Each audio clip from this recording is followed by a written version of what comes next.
Warren, a lot of people know you for being, a really astute observer of financial information and someone who can really delve into a balance sheet and income statement and figure out what's going on. But you actually are very interested in people and character and characteristics of people. How would you describe Carol Loomis? She's the best. It's very simple. You've been very fortunate to have her at Fortune. I know that.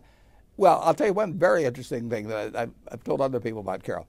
She is smarter at the end of every day than she is at the start. Now, we males, we sort of quit that when we're about 20 or 25. But Carol, she asks questions, and she listens, and she literally comes away smarter, and I just blab away. And then, but it's a remarkable trait, and then she's a perfectionist.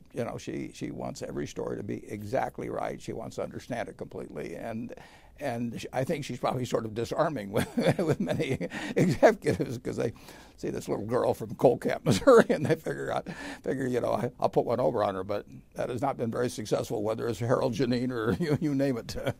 Well, over the years, she's kind of gotten a reputation, so her ability to sneak up on people has diminished, I think. Right? Yeah. Okay. I asked Warren about you, Carol. Now I want to ask you about Warren. One thing that I've learned from you is you always have new ways of looking at Warren, new insights. But how would you sum him up in toto? In toto? Well, he's remarkably nice. He never cuts people down. He really doesn't. He may do that behind the scenes, but he's really nice, and he's terribly funny. His first reaction on hearing anything that anybody else says is to think of a funny line, if he possibly can, to come back, and about 98% of the chance he can. And as far as his business and investment abilities, he spent so much time thinking and looking at everything that there is about business that there's almost nothing that comes up that he doesn't have a frame of reference for. And then when he does think about anything, he is extremely rational about it. And that's the thing I believe that sets him apart, and Charlie Munger, his friend, is that they bring a rationality to any business subject that is just not common among other business executives.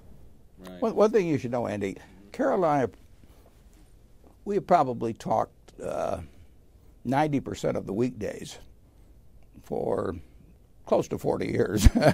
She knows everything that has taken place at Berkshire in my life, basically. So the relationship between a business person and a journalist is unusual. This depth of a relationship. Yes. Are there conflicts of interest? How have you guys handled that? Well, I suppose that I have the greatest conflict of interest. I've talked to Warren so much that I know that I have to consider almost everything he says off the record until it becomes on the record. And so he feels free to tell me about almost anything he's doing. And it is a conflict of interest because I'd like to get all of it into Fortune. But the minute I got a tiny iota of that into Fortune, I'd never get to talk to him again about this. So it's an unusual relationship. Fortune has done very well over the years because it exists, and we've worked it out, right? Does it feel funny confiding in a journalist like that? No, because I'm not confiding in her as a journalist. Then other times I am. I've been talking to her as a journalist, and I try to make sure that she gets the story when it becomes a story, if it does, and then she can decide what she wants to do with it. But I'm not reluctant to talk to her about anything that's going on. And I've always been fascinated by journalism. I mean, it comes in the family and just forever. So if I didn't do what I did, I would be a journalist. I'd probably make more money too then. But I doubt it.